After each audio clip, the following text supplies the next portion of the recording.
the substantial the energy and renewable energy and climate change law.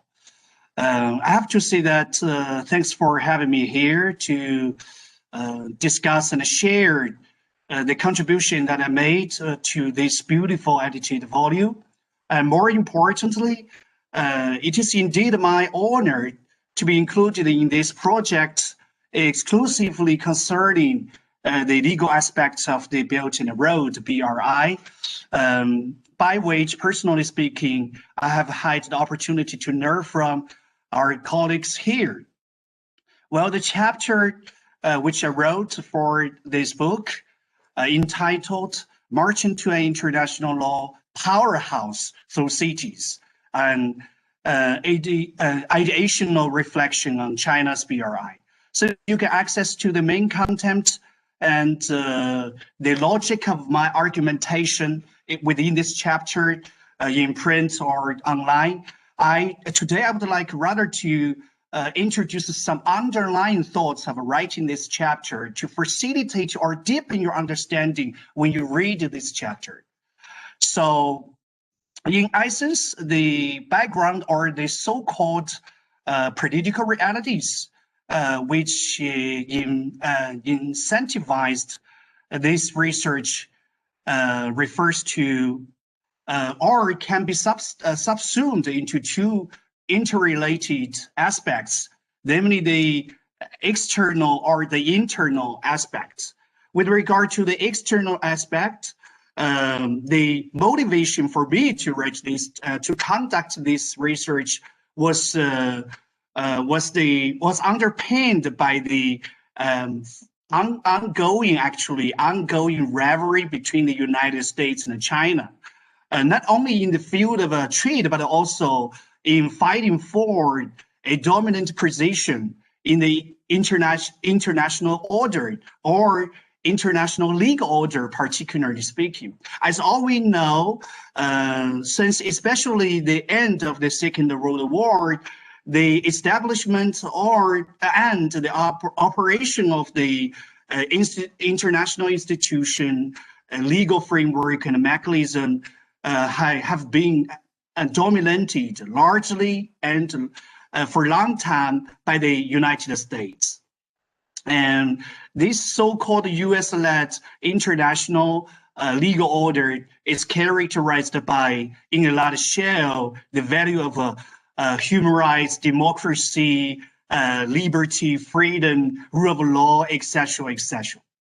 However, after Trump took the office, we gradually realized that the United States has departed from slowly the conventional perceived international legal order, and the frequent withdrawal from the international conventions could be an excellent example in this regard.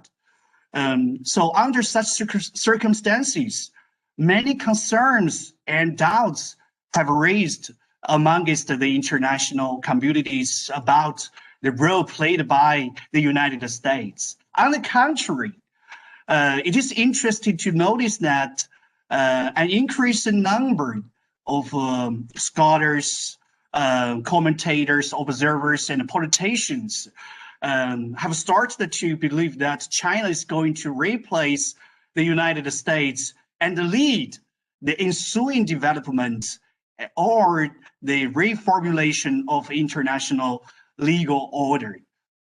And you know, some of them regard this potential replacement as the inception of an authoritarian international law, as elaborated by in a special issue of the American Journal of International Law, which was published in this year.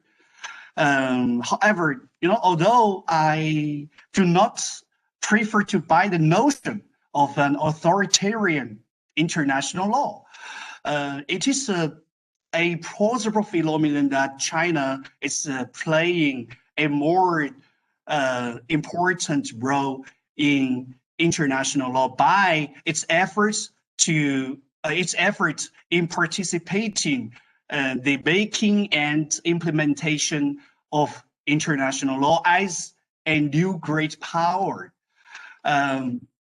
But in addition to the above mentioned external factors, it is worth noting, by the way, that the history experienced by China actually calls upon a fundamental transformation of its role in international legal order. The international law, as all we know, by its nature, is never neutral. And the politics of international law can be regarded as a cliche.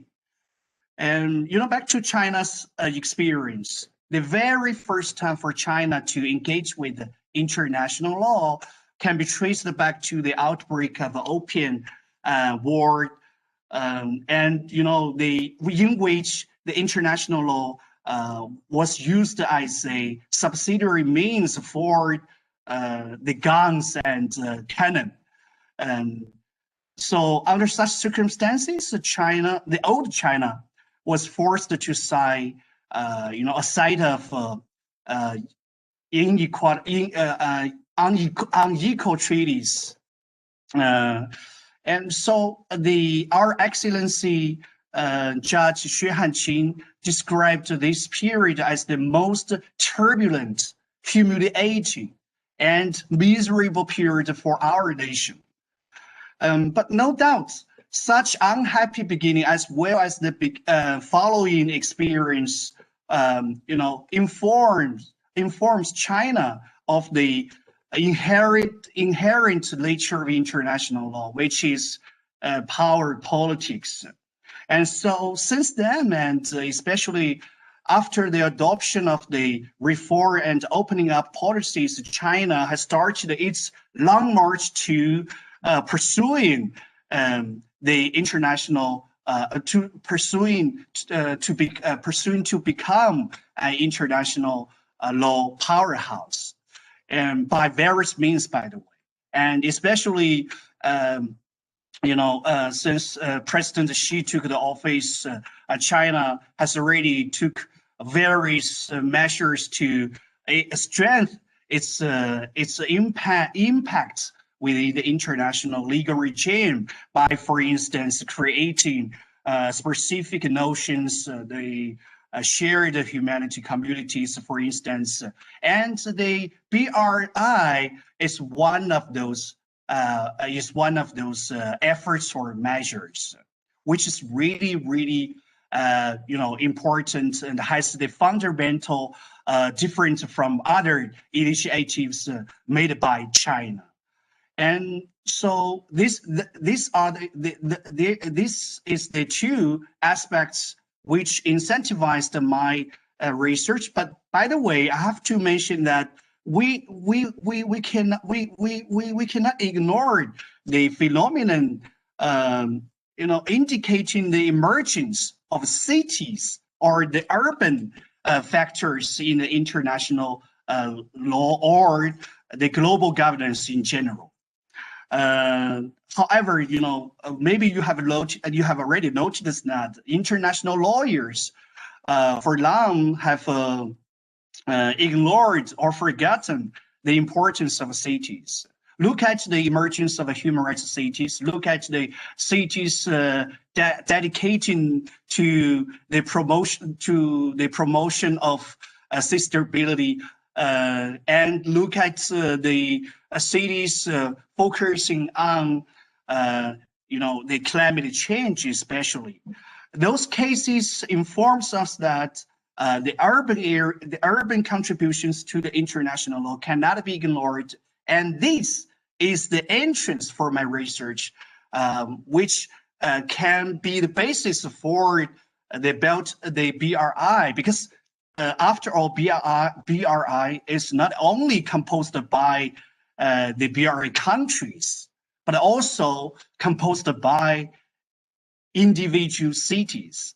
So, and more importantly, and the argument in this chapter is that the BRI countries, which composed by each individual cities, is a natural platform for the creation of the city networks, which is also a very important factors for the the rule making for the international law and the global governance. So so this chapter is basically developed out of this comprehensive consideration of the above mentioned backdrop against which China's BRI is perceived through the prism of the interaction of cities and international law. And this chapter attempts to argue that the explorative of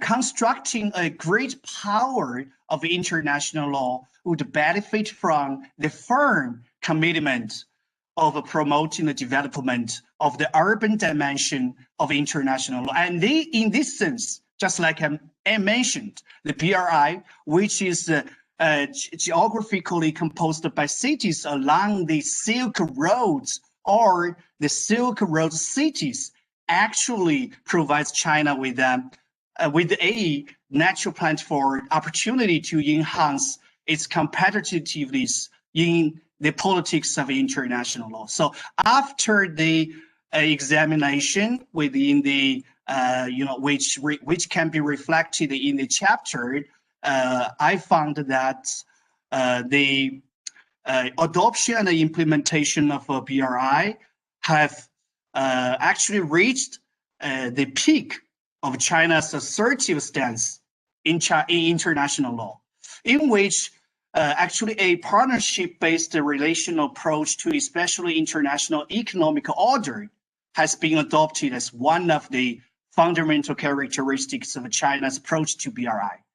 And this chapter generally appreciates these efforts that have been made by China, but further argued that its ambition of becoming an international law powerhouse would be facilitated by paying particular attention to the increasing role of cities in international law and the global governance, and the rise of cities and their networks, as this chapter underscored, has not only provided new opportunities for international law and global governance, but also played a role as the curling agent for the equality and unrepresentativeness generated by the ongoing international legal politics.